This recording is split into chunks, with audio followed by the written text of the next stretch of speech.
Hot day, buddy? Hot day today. Hot day. Listen, I'm with Russell McKay. As far as I'm concerned, he's the #1 guide out of Ignace, Ontario. What's the name of this lake? Kukukus. Kukukus. We're on Kukukus, and we're catching walleye. Walleye like this, and plenty of them. Gonna get a lot more? We sure are. Gonna let this lady go. I'm going fishing all the time, and my baby's going fishing too. Bet your life that your sweet wife can catch more fish than you. Any fish will bite if you got the right bait. Now here's a little something that I'd like to relate. With my pole and my line, I'm going fishing. Yes, I'm going fishing. My baby's going fishing too. Going Fishing with Darryl Choronzey is brought to you in part by Yamaha, reliability with every turn of the key. Abu Garcia, for life. Berkeley, catch more fish. G3 Boats, a Yamaha boat company. And by Darryl Choronzey's Canadian Fisherman's Breading and Batter Mix.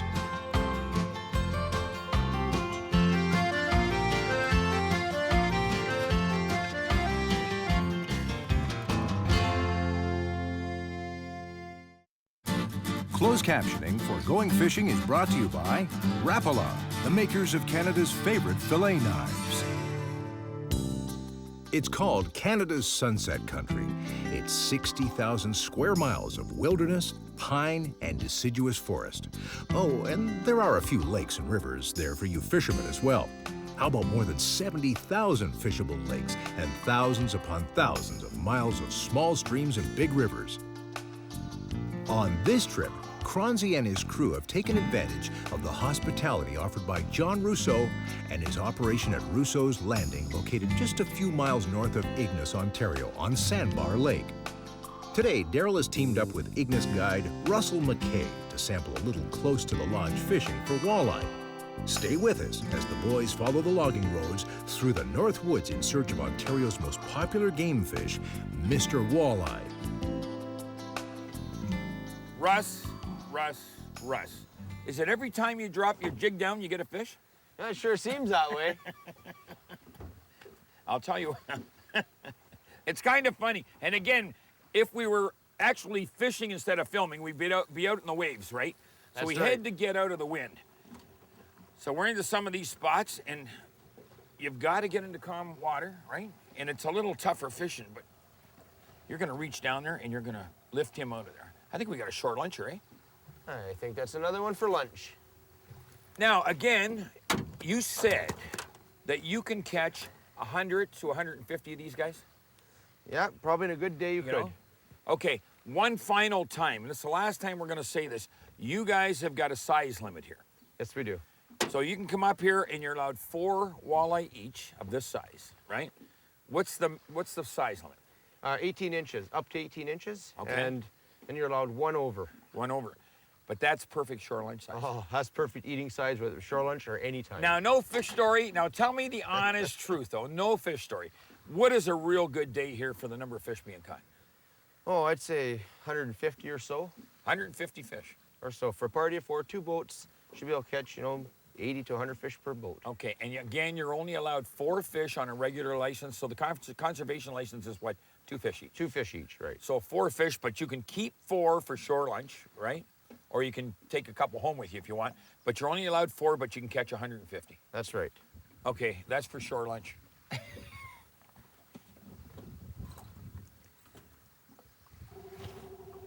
Don't look now, Captain. You got a fish there. I was watching your rod tip, Russ. I'm trying to tie some fire line on here, and I'm looking at your rod tip. Oh, it's a nice one. Decent fish, decent. Now, what is the biggest fish you've ever seen come out of this lake?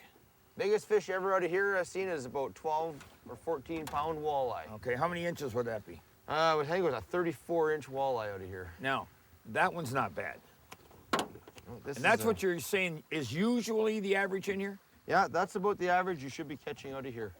And that's probably around 17 or 18. And you're talking you can get up to 150 fish in a day between 4 guys? Yes, sir. You sure can. This is right on just under 18. Just under. So you can keep it for shore lunch. This is a keepable fish. That's within the size limit. Now, that's a nice looking fish. Now, that's pretty well the average. Yes, it is. Now, it's been 6 to 10 years ago that they put this size regulation in? Yeah, about that, yep. Okay, you're a guide. What do you think of it? It's a good deal? I think it's excellent. We're getting to save the spawners, and you've got your shoreline fish still. And really, honestly, there's no reason to kill a big fish. No, they're your ones that produce the eggs. And those are the ones that are great in the frying pan. Oh, for sure. Put him on the stringer, and we're going fishing. And now for the Darryl Choronzey's Canadian Fisherman's Breading and Batter Mix Campfire Comment. Dan Gravel, I got to ask you a question. Dan, how old are you? 26. 26. You know I'm twice your age and a couple. I wouldn't have put you there. Thank you. You can come back next year. Thanks. Now let me ask you something. You have been fishing for a long time, and I've been following you and my son for the last 15 years, right?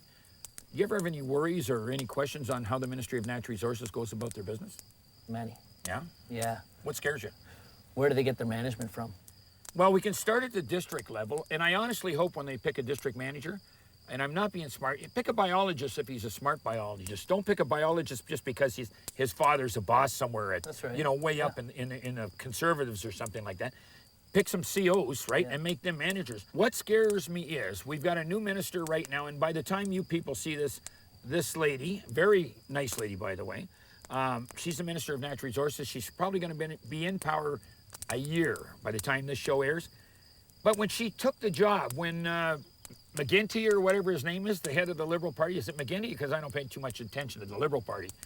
They gave her the job, and she said, I don't really fish a lot, and I don't hunt a lot. Well, shake my head with a big broom or something, or drag me off a downrigger. You put a minister in there that knows fishing and that knows hunting. That's right. Now, there could be the possibility that this lady is going to be a great Minister of Natural Resources. But I want somebody that's been in there. Yeah. You know, that's been in the trenches, that's been out fishing. You are both sides of the fence. Yeah, and knows the problems in the bush and knows the problems out on the water. I want experience there. You know, you don't vote in a prime minister that doesn't know anything, although we've done that a lot, right? I second or that a motion. premier, Totally. right? Yeah. But when it comes to the head of natural resources, I want somebody there that really knows the problems, knows the fish, knows the moose, right? That's right. Yeah. I agree with you totally. And if this lady, if you're looking right now, if you really know your stuff or you want to learn, listen to the anglers, listen to the hunters, don't listen to the bureaucrats. Exactly. Going Fishing returns with more walleye action on Lake Cucus. Russ McKay. Now listen, you've got a reputation as one of the best fish cleaners in Canada. After what I just saw a couple minutes ago, you are the best. Listen, we're at Flair's, right? We're at Flair's Lodge. Flair's Lodge, and what's the name of this town? Ignace. Ignace. And it's going to be, is it going to be Rousseau or Russell's Landing? Rousseau's. Rousseau's Landing. John They- Rousseau. They are going to change the name, okay. And we know John, we're going over to his tackle shop later on and look at probably one of the best tackle shops in the north. Well supplied. Well supplied? Very well. What are you, on commission? Now, let me ask you something. I saw the way that you've cleaned walleye, and hopefully we get this on another show, right? I get a lot of guys saying they don't want to catch and keep northern pike because of the bones, right? You've got a way of really cleaning the bones. Well, I'll tell you what, it changes the flavor when there's no bones in them. Okay, real slow. Let's take one of these northern pike and let's go for it. And another thing, too, before we go any farther, I love eating northern pike. There's nothing wrong with the northern. Take You the know? bones out, they're as good as any other fish. And I'll tell you, sometimes they're even tastier. Even tastier. Okay, show me how you clean a northern. All right. You start out, it's basically the same as a walleye. Yep. I cut around the neck, and you split down his belly. Yeah. But now, since they have these fins in here, you want to go around, it's easier to go around the top fin and come back down. Okay. I flip them. Then I remove the fins, because most of the time they're in your way to start with. Now stop real quick. You've removed the fins, right? Remove the You fins. also cut into the belly. That's But right. what you're doing is you've got a very sharp knife, so you're keeping your knife sharp all the time. Pretty much all the time. Okay. A sharp knife is important. But you take the fins out of your way because they're more of a harassment when you go to take the skin off the meat. You come down the same as a walleye. Spread them open. Come down the back, same thing. All the stages are the same until we go to the deboning stage. Yeah. Then that's where it changes a little bit. The rib bones will come out the same as a walleye. And the northerns are a little bit softer, of course, so they don't quite rip out the same. Like the walleyes are a bit more firmer. Yeah. So you just have to be a bit more careful so you don't pull the meat right out of the Now fish. stop real quick. What this guy is doing is cleaning a fish probably 50 times faster than I clean a pike. Okay, so you've taken the rib bones out of the one side, now you've got the other fillet. That's okay. right. I'll take the rib bones out of this side. And also another thing to remember when you're doing them is anything you're going to be doing to the bones or to the meat itself, Okay. you want to do with the skin intact. For example, like, you know, any fins that are on them, you want the skin intact when you're working on it. Okay, now we're gonna stop. You've got the fillet there. You've taken the rib bones out. Now people worry about Y bones on pike. Is that what you're going to do This next? is at the next stages. Okay. Now, with only a few northerns, I would use the same knife I have in my hand, Yep. my big rapala. But if I got a pile of northerns, I prefer a smaller blade. Okay. So I'll switch down to the 6 or the 4 inch. Okay. 4 inch is very nice. It's more controllable. You can almost work it like your finger. Yep. What you're looking for on these northerns is you'll see there's a little white line. You can see the tips of the Y bones. Yep. That is your upper tip. The idea is to basically cut along the side of the upper tip. Yep. And don't worry about cutting down. You're just trying to find the bones themselves. Like if you run your knife here, Yep. you'll see the knife is, I'm writing on the edge of the bone right there. Yep. Now, if you've done any skinning or any deboning of any other things at all, you shouldn't be too bad at this. You just clean it down and don't go to the top of the meat. You're going to the end of the bones. So you're basically, you're rolling the meat back and opening it up. That'll be your first cut. Yep. Your second cut follows the rib bone line in the same angle. And I just break the skin open, the meat open. I'm not trying to cut too deep yet. Now on the second pass, I try to roll the meat back and work along the bottom of the bone, just if I'm deboning a steak or anything Yep. else. And I just keep on following rib bones. Once you get to know where it is, you'll know where the end of the bones are. It takes a couple fish to do. And this should pretty much just slide right out. And there we have it. My next stage will be to take the skin off these fish. And I say anything you do to the fish, you want to do while the skin is intact. So you're talking trimming these fins. That's right, because otherwise you're cutting into the meat. Having the skin intact holds everything firm. Now to take it off, it's the same as a walleye, except you'll find with the northern, you'll have to do a bit more movement. One thing is you never move your knife. Okay. Your knife stays firm. You wiggle your hide. And you'll see these are a little bit soft because they're northerns. Remember what he said. He's moving the skin. You're not moving the knife at all. That's right. Very little. I'll move the knife to start it. Yep. To start your fish, of course, you have to, get your knife moved a little bit. But otherwise, once you're in, just wiggle your skin. That is why I leave a handle. Most guys will take the whole slab off. Yep. I like a handle to work with. It gives you something to hang on to. And there you go. And there you have it. Here. Put that knife down for one You got second. no meat there at all. You've got the knife down. My man, I've never seen anybody clean pike like that. And you've got to see this guy clean walleye, not pickerel walleye. Oh, yeah, pickerel too. But I've never seen anybody clean fish like him. Another thing, you're using a Rapala knife and it's always sharp. Yes, Rapala is the best knife I've ever run into. It's got the right, the blade it's not too stiff. You'll find a lot of these knives are very stiff. Yeah. And some of them are too soft. A flexible knife is absolutely no good. Okay. And too stiff of a knife, you can't curl into the rib bones. And here's your northern fillet with your bones out. It's a full intact fillet. And no bones. And no bones in there. And you could feed that to your child. I hope you've got this on tape somewhere because what he's shown you is very, very, very important. People say there's too many bones in pike. There's no bones left in that pike. Should be no bones in here at all. I'm pretty confident in my work. You've got 4 more to do. I'm going to leave you alone. You can do them. All right.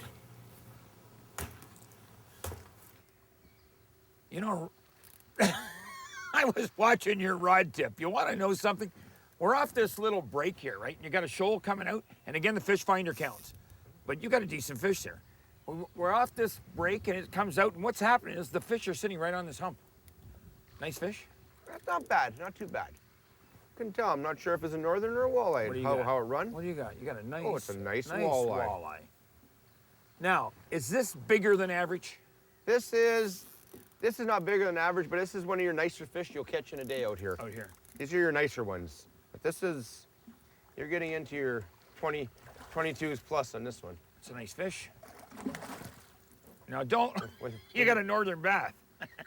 There's my light line here. We got to be just a little bit careful. Now Russ is doing something that the locals do. You don't use plastics too much, eh? As far as twister tails and power grubs and that?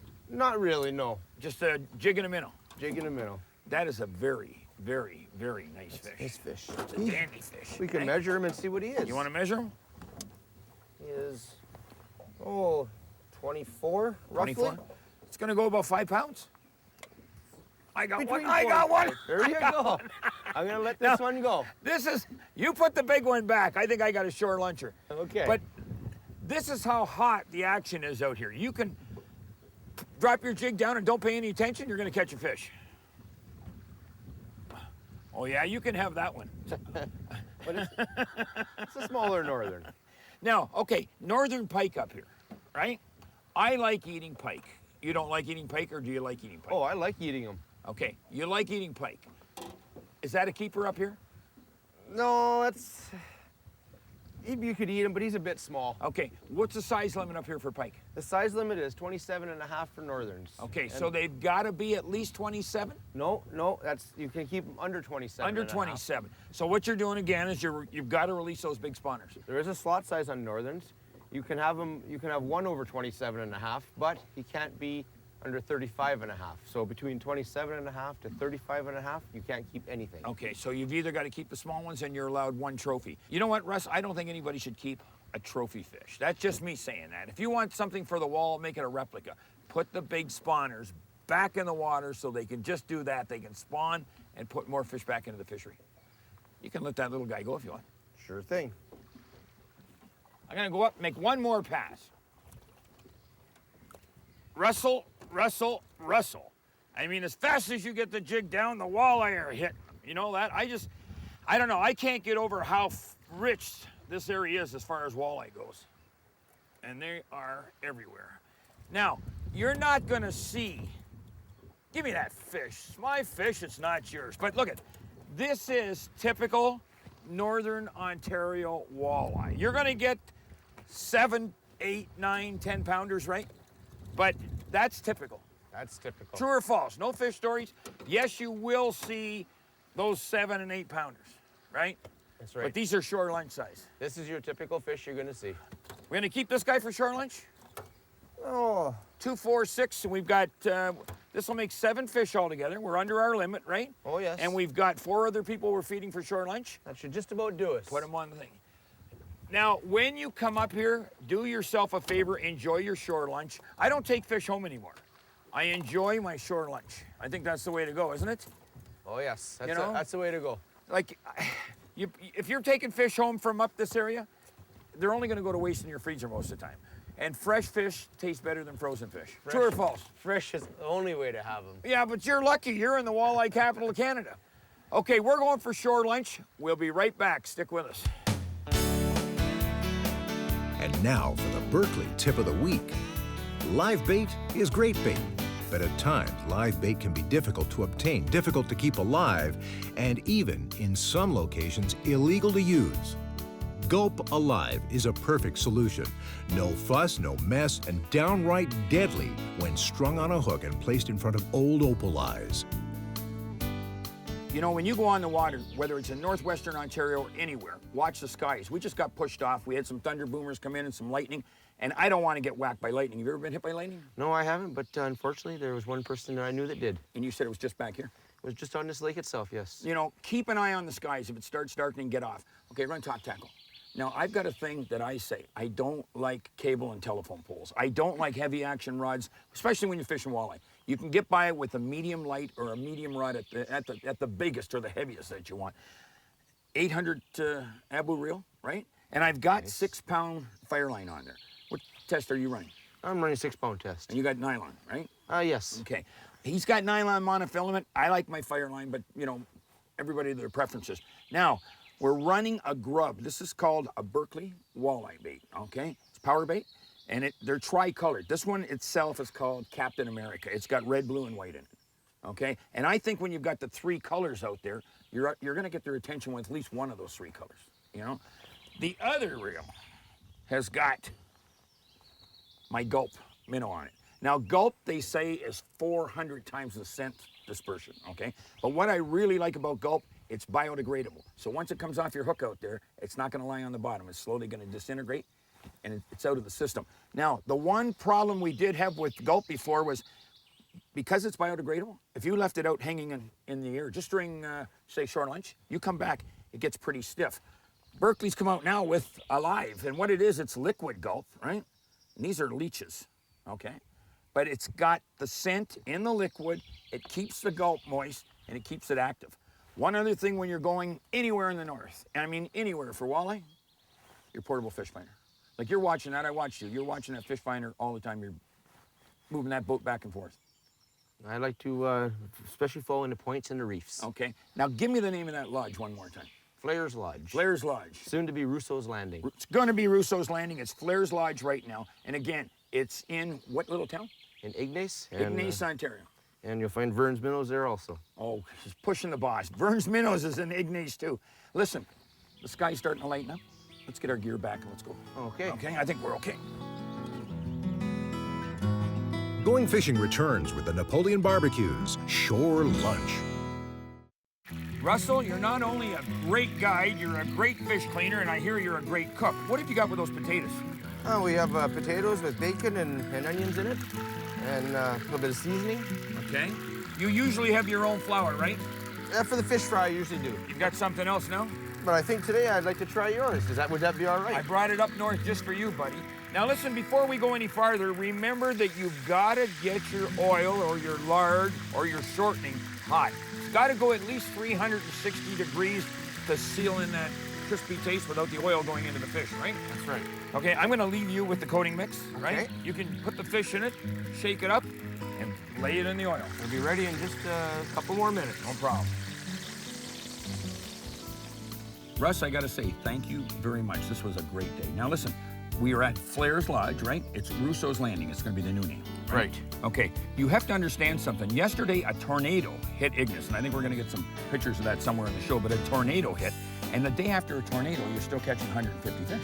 We've done very well. We just tried a little bit of my coating and batter mix.